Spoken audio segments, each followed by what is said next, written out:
never slow up, no I don't take shit. I got no love for the fakeness. If you wanna play tough and wanna hate this, I'll always show up.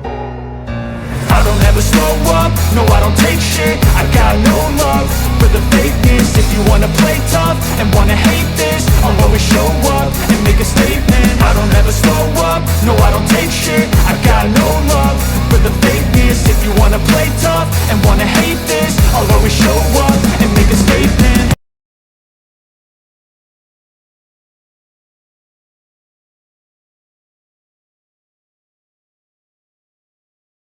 What's up? Welcome back to the channel. It's your guy Dan the Statement, and this is your Smackdown live review for February the 7th, 2025. What can I say? This 3 hours for Smackdown can get a little exhausting.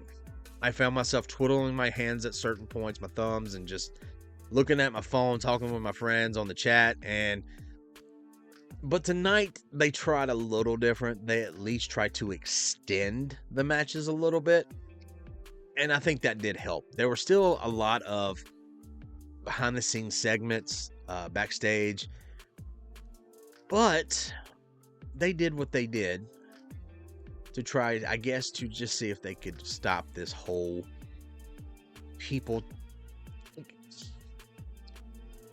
complaining that SmackDown is way too long. It is.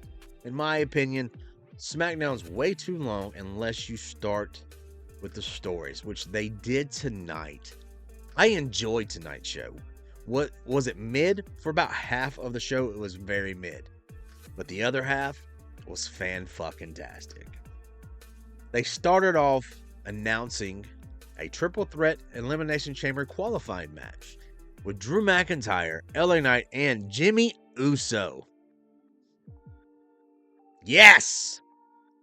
Good to see Big Jim getting a little bit of ring time. They also announced that Charlotte was going to be there to address the WWE Universe and Tiffany Stratton. They also said that Jay would be there tonight to address Cody Rhodes. Now, we got a video package of all the content creators' reactions to the Royal Rumble. I'll get to that in a little while on another segment. But we start the night off. You hear Jay in the Concord behind the scenes just getting ready to go. And then he comes down through the Concord, down through the fans, yeeting all the way. We got a repeat of what happened on Monday. A re-yeet. A encore. I said it on my last review. I believe that WWE is sucking the energy out of these fans when they do the Jey Uso thing. Because it's 15 minutes before we even get a word on screen. And he just has them going. And it just, to me, it seems like he just sucks the energy out of them. Because he gets all that energy from the get-go. Jey is an over guy. He is over. Excuse me. He was over with the fans. He came down and had a new shirt on. WrestleMania main event, Jey Uso. I liked it. Yeetamania. I'm down for it. I know there's a lot of people out there, Discord, saying Jey did not deserve to win the Royal Rumble. I do not share that opinion. I do not. Who's going to win? Cena? Get the fuck out of here with that shit. No. We'll get to the Rumble stuff. But Jey comes down, does the re-yeet, says, does his whole spiel about, I'm here. Got to talk to the man, so let's bring him down. Cody comes out. We get the Cody entrance, which is another 5 minutes of shit. Ooh, both of them into the ring together. They hug. And Jey grabs a mic. And he said,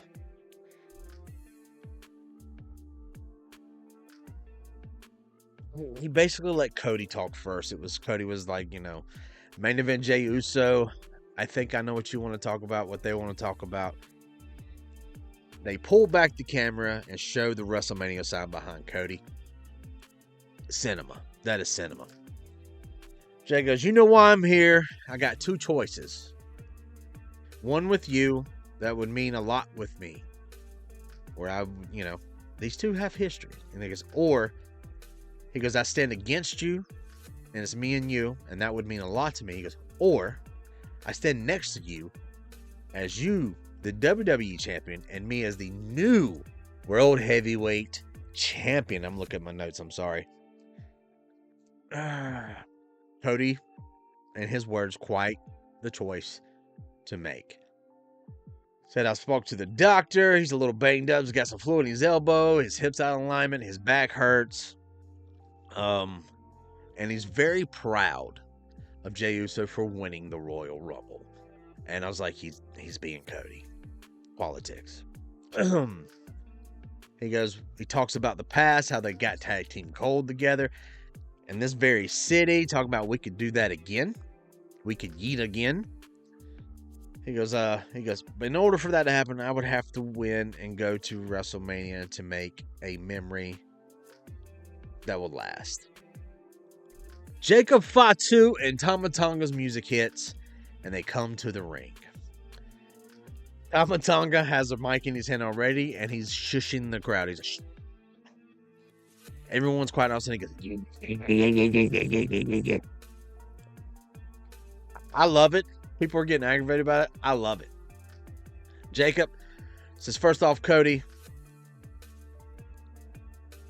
last year you took that title from my family. But as of now, my family needs that title. We need it. We need it back. Which takes me to you. And he looks over at Jay. He says, and you are sure not the one, or the family member, to do it. Jay kicks Tama in the face. Jacob hits Jay. Him and Cody get back and forth. He's getting the best of Cody. Jay gets up, super kicks. Cody does the Cody cutter from the second rope. And they all raw a thing, setting up for a match for the main event tonight. I enjoyed this little back and forth, even though it took close to 20 minutes to get this shit on the road. And I'm going to say this right now, is, I told you guys that I feel like sometimes Jey Uso sucks the energy out of the building, not in a negative way. He gets these people so hyped, and the last two shows, they're fucking dead. No pops, no nothing. First match of the night is a elimination qualifying match for the females. It is Piper Niven versus Bianca Belair. It was a decent match. Belair won. So now we have Belair going into the chamber. They cut backstage to Carmelo Hayes with Nick Aldis. And he says, I got a phone call from Adam Pearce tonight. And he goes, and I agree with him. Tonight you'll be facing a Raw superstar tonight on SmackDown. Carmelo starts saying, no, that's not going to happen. You did it with this person. You did it with this person. I've done it. The only reason I need to be in here is you telling me that I don't have to have a qualifying match and you're putting me in the chamber. His opponent was Tozawa, which if you watch the Rumble, you know he took Tozawa out to give the spot for I Show Speed. Mello changes his mind. He's like, you know what? This is going to be fine. This is like a layup. And then he starts to walk out, and Tozawa's like, airball! Fucking hilarious. It's cheap humor, but it was hilarious. And then Mello comes back and is like, basically, I'm going to beat your ass. Yeah. Next, we got DIY walking down to the ring. Hey, they added green to their fucking entrance. You know what that means? DX. DIYX is what it is. This is a mini wannabe DX version. This is Triple H. I will tell you this. The Rumble, the DIY match, was fucking dead. And tonight, we'll get to that. Pretty Deadly comes out and says, pretty much, we deserve a shot at those titles. We've helped you do it. Nick Aldis walks out and he goes, I agree, but not tonight. He goes, but what we'll do is, if you'll have a match tonight with DIY versus Pretty Deadly, and if Pretty Deadly gets the pin, they get a future title shot. And that match is happening right now. And here's my thing. They were in street clothes, which made it better. This match was dead. It was so boring. It was so boring. I don't know what it is. Even the crowd, you could hear a pin drop. That's how uneventful this match was. I don't know if the energy was sucked out from the Jey Uso thing, or if people were just seriously do not like DIY and Pretty Deadly. I'm going to say that people do not like DIY. Period. Pretty Deadly won, though, with a cheap roll-up pin, which is fine. Progresses a story. So now that Pretty Deadly is the number one contenders for the tag team championship match, I'm fine with that. Then we get a backstage segment of The Miz talking to Andrade. Not in a negative way. He's like, yeah, we could have done good business together, but I understand and all that. And then he sees Cody and he's like, Cody! He goes, you know what, Cody? I will always have your back.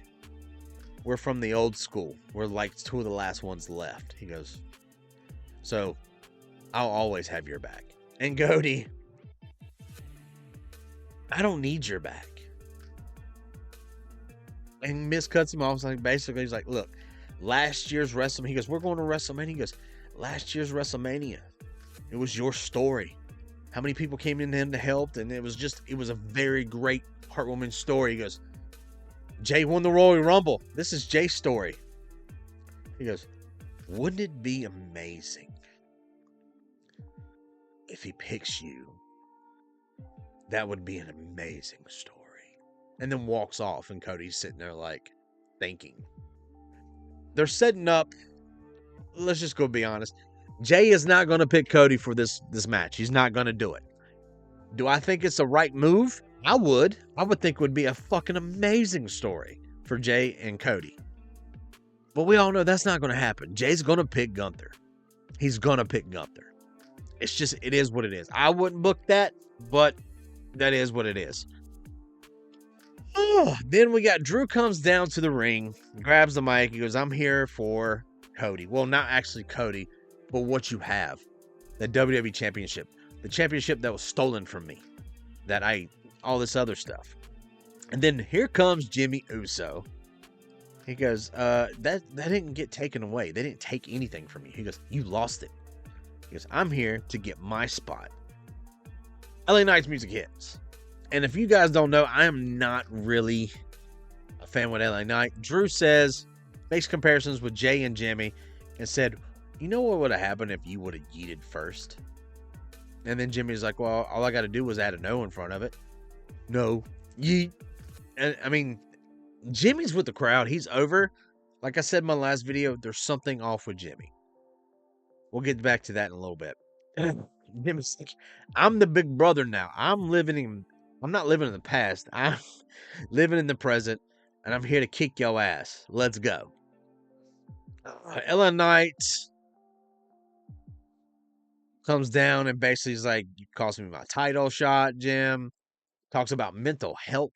I don't know where he's going, and he's like, because there's only 3 things certain in this life. He goes, death, taxes, and Drew McIntyre crying. He goes, Drew McIntyre crying like a baby. Drew McIntyre. That shit was so stupid, it was funny. It's like a bad dad joke. And he goes, oh yeah, I forgot. Get my stuff in. Yeah. Whew. Jimmy and LA Knight did spend a good portion of this match taking turns whooping Drew's ass. This is where the crowd woke up, because they were cheering these guys, and they had a great match. How it ended, though, LA Knight had Jimmy Uso about ready to give him the BFT. Drew McIntyre comes out of nowhere and claymores him, and then he pins. So now we have John Cena, CM Punk, and Drew McIntyre are in the Elimination Chamber together so far. Called it. We knew that was going to happen. I wish that Jay, since he was at SmackDown, would have come down and done at least some distraction to Drew or something. I think that would have made a little bit of sense, but no. Next, they said that we're going to hear from KO. They cut to a commercial to come back. KO's doing his promo in his car. Talking about Cody in his match. He shows his scars, stitches. I mean, he's fucked up. He says, I'm not afraid to show all that. He goes, what will never go away, and it's all your fault, Sammy. You sat there and watched Cody, and you did nothing. He tried to end my career. He tried to end and then he stopped, and he was going to say life. And, yeah, because you did nothing. He goes, later in the night, you rushed in when you were in the Royal Rumble, and what did you do? Roman Reigns needed help. You rushed over to him. You helped him up. You'll do that for him, but you won't do that for me? He's like, you're a horrible friend. I will never forgive you, but I'm going to make you pay. You will pay.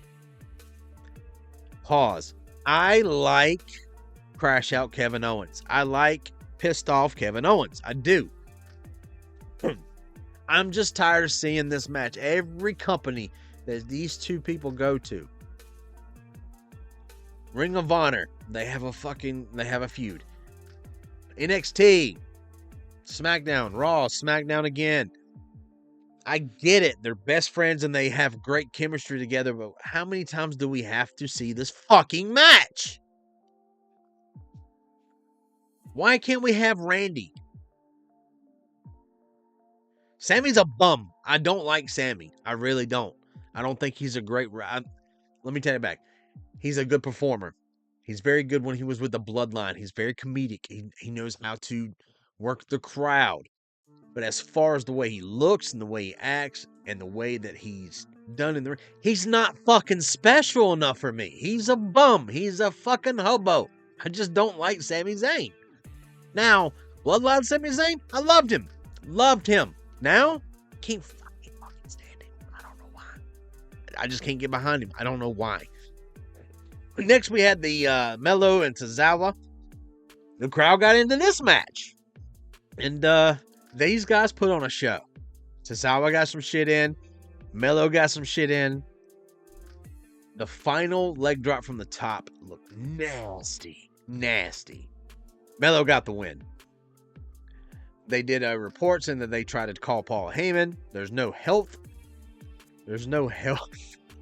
update on Roman Reigns. Roman Reigns is on vacation again. They talked about Evolve on March 5th. 2 becomes, if you guys don't know what Evolve is, it's basically the tier below NXT. It is the indies, pretty much. So they even said this in the commercial to it, that before people can get called up to the big shows, before they get to NXT, they have to start in Evolve, NXT, and work their way up. So this to me is another developmental program. So that means now that NXT is like, you know, the middle. This is where they're going to teach everybody how to do WWE things. You start in Evolve, get your name up, you move up to NXT, they teach you the ropes, and then eventually it's like Major League Baseball and minor leagues. It's like the minor leagues. Don't like it. Truth and Jay had a funny segment. Cody walks up to Jay. They go back and forth, and Jay goes, look, man, he goes, I would love to choose you and fight you. I think that would be very special. He goes, but also, I got some issues with Gunther. I just don't know. I can't make up my mind yet. They're teasing this so much, and we know it's not going to happen. Charlotte Flair's music hits, and she looks fucking horrible. I'm sorry. We said it on the podcast. I've said it in the other videos. When she was out, she had a lot of work done, and can't even tell if this is Charlotte anymore. And the funny thing is, the whole internet has been ablaze about this, and she used it against us on the IWC. Holy shit. She goes, do you guys love me? Do you guys hate me? You know when you boo, I hear money. And she said it like that, and it reminded me of Mercedes Moné. Yes. She goes, I live rent free in everyone's head. She goes, you guys are obsessed with my looks. You're obsessed with my life, my championships. She goes, it's like she knows everything that we've been talking shit about. It's because she's been reading it all, guys. And she's trying to turn it back on us, which is good for her, but at the same time, it ain't gonna fucking work, sweetheart. Ashley, get it up. She's the very first time, 2-time Royal Rumble winner. Yet she goes, I went and seen Rhea. I went and seen Julia in NXT. She goes, I wanted to come here, and she gets cut off. Tiffany's music hit, and Tiffany comes down, and she looks amazing. Amazing. She does. She looks like a champion to me. She's gorgeous, don't get me wrong, but it's not about that. She just oozes, I'm the champion. Tiffany says, congratulations. I wanted to welcome you back because there's no one that's a bigger Charlotte fan than me. She goes, then you got hurt. And she goes, then people were upset for like a day.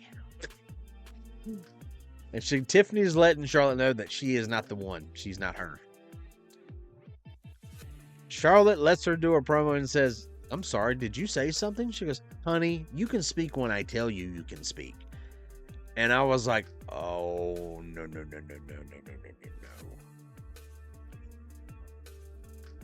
Tiffany asked her to beat her. She says, I went to see Rhea. I saw a, a younger. She goes, but with you, I see a small child.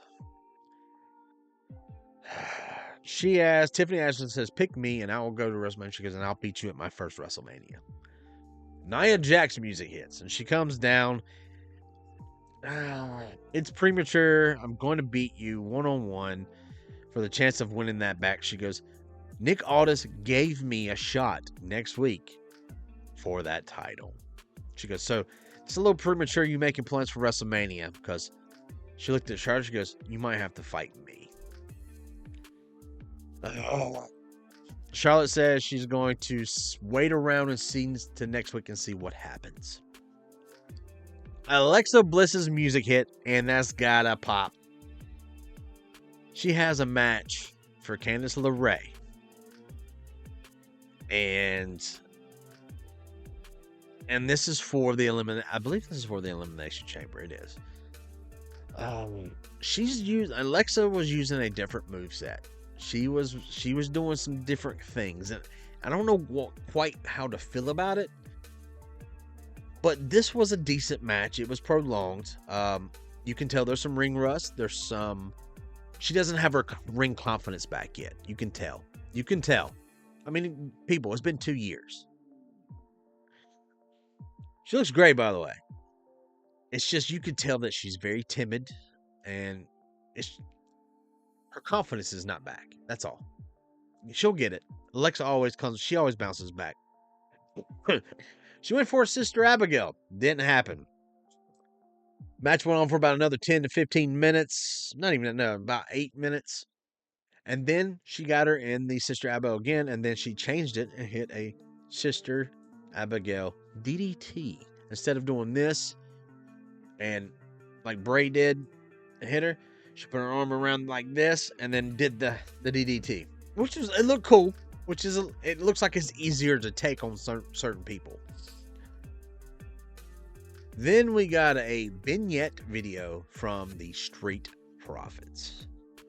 And yeah, I loved it. They're back as heels. They're showing off some stuff, and mostly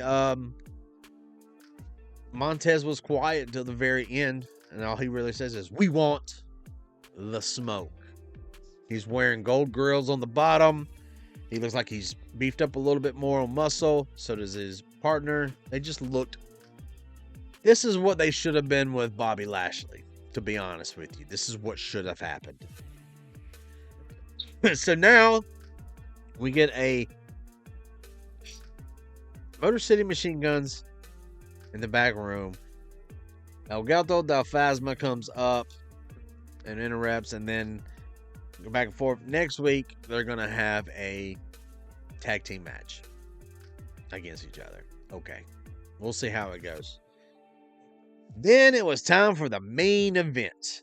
The tag team of Jey Uso, Cody Rhodes versus Jacob Fatu and Tama Tonga.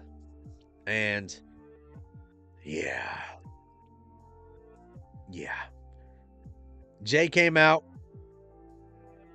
Energy was there. Everyone was loving it.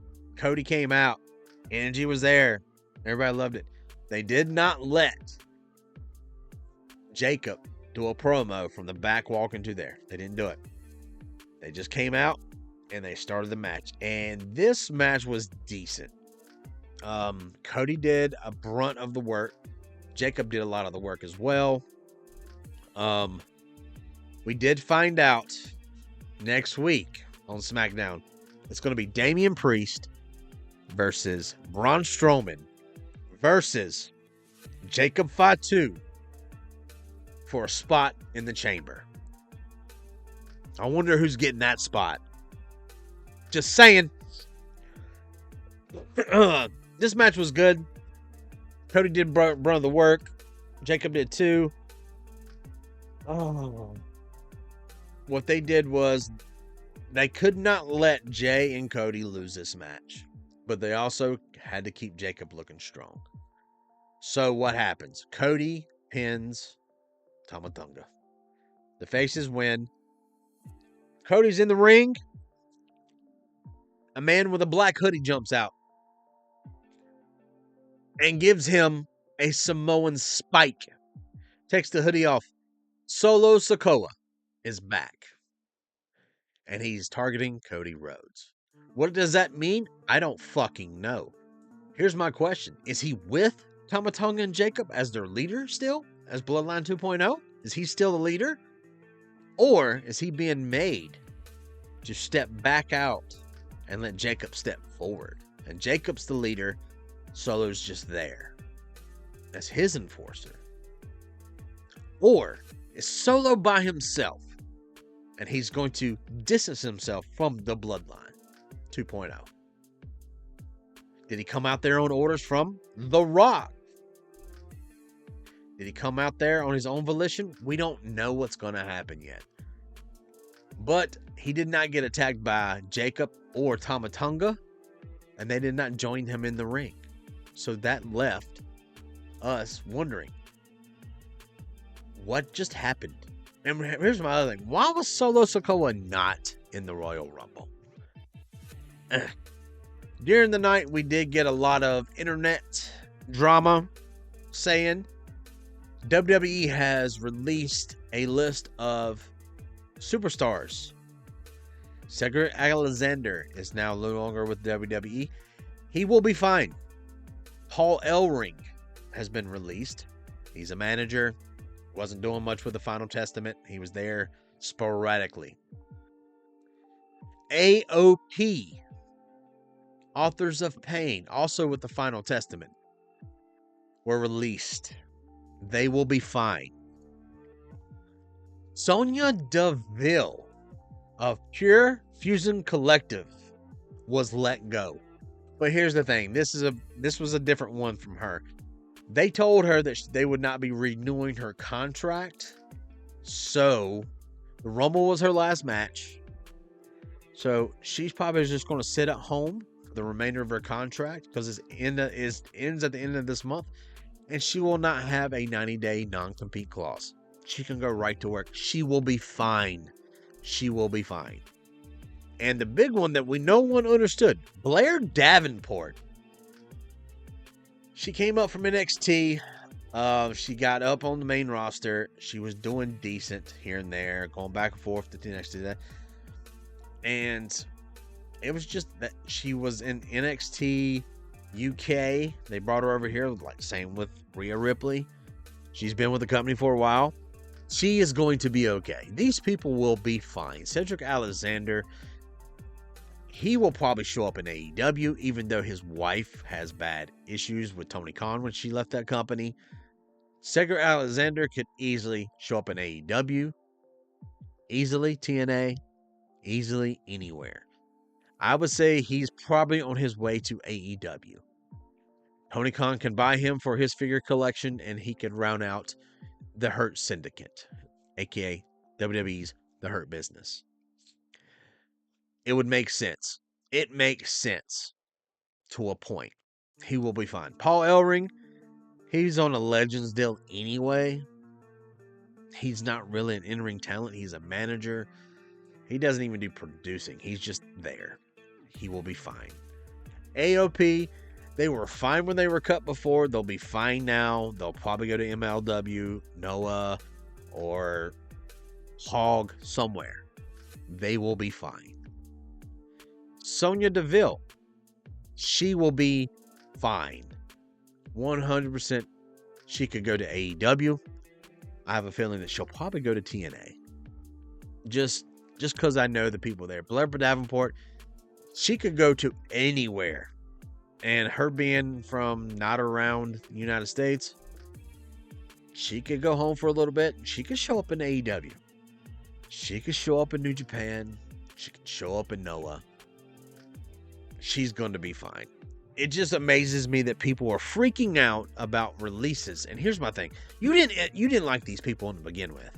Most of you guys out there in the IWC, y'all don't care about these people. Y'all make fun of these people, and you're like, why are they like?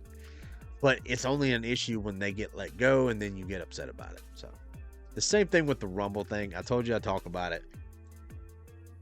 People, if you upset about Jey Uso winning the Royal Rumble, you, in my opinion, and y'all can hate on me this, it's kind of difficult to take you seriously as a wrestling fan. If you said that you wanted John Cena to win this Royal Rumble, no. And here's the funny thing.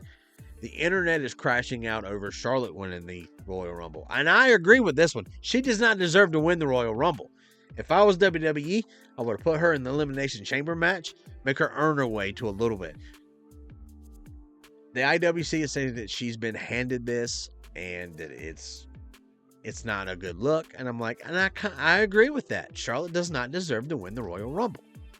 She shows back up for her first match and she's booted right back into the main event. And for all you people who are saying that about Charlotte, that would be the same thing about Cena, but you would love that idea. Really? Let's get real, people. I'll do a video maybe on the Rumble. I mean, we did a reaction video. We talked about it on the podcast here and there. Excuse me, I'm still getting over being sick. But to be honest with you, the hate for Jey Uso is undeserved. This is, and The Miz said it correct. This would be an amazing story. It's an amazing story for that man. He's been in the wrestling business for how long? He's part of a family dynasty. Anyway, thank you guys for coming out and watching the video. Thank you guys for listening to me ramble and talk and just whatever. And appreciate you guys coming out and watching the live streams. Also, thank you guys for all the support you're giving to the WOLFPACK Wrestling Podcast. We're having so much fun over there. We have gained so much traction. We have videos that have went viral this week. Shorts that have almost hit 1 million views. We could not be more happier. The lead of the WOLFPACK Wrestling Podcast, he puts in a lot of work. We put in a lot of work on our own projects, but also with the WOLFPACK. So don't forget to like, comment, subscribe with me, The Statement. And don't forget to go over to the WOLFPACK Wrestling Podcast page and give them a little like, subscribe as well. Check us out Thursday, 7:30-ish right here on Facebook, YouTube, Instagram, and soon to be X. We're going to X. Oh, it has begun. Anyway, thank you guys for coming out. You guys have a good one. And as I always say, be good people. Yams.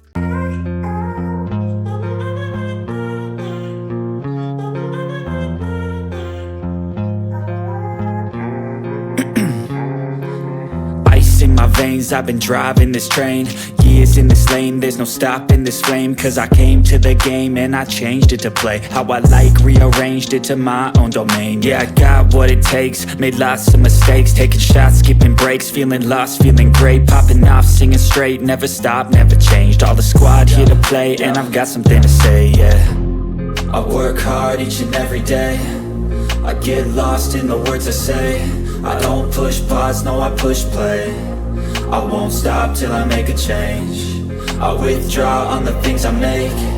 I turn flaws into flawless traits. I build tall, never capped in space.